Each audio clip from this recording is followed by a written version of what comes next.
আসসালামু আলাইকুম।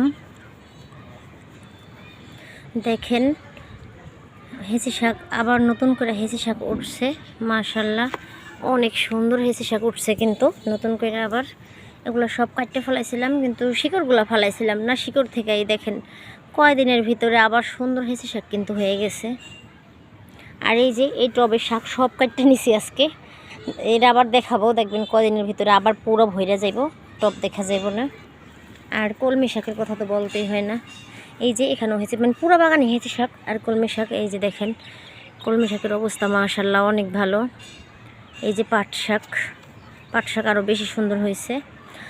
আর টবে অ্যাভেলেবেল কিন্তু অনেক ধরনের শাকই মানুষ লাগায়, শাক সবজি, কিন্তু এই ধরনের পাঁচমিশালি শাক, কলমি শাক, এই হেঁচি শাক কিন্তু দেখাই যায় না। আপনারা চেষ্টা করবেন এরকমভাবে লাগানোর, ইনশাল্লাহ আপনাদের শাক কখনো কিনা খাইতে হবে না। ব্যালকনিতে হোক বা ব্যালকনিতে বা ছাদে, এরকম টবে, কয়েকটা টবে এরকম এক এক ধরনের শাক লাগাই দিবেন। শাক আর কখনোই কিনা খাইতে হবে না। বাজার থেকে যে শাক কিনা খানো, এতে অনেক ধরনের সমস্যাও থাকতে পারে।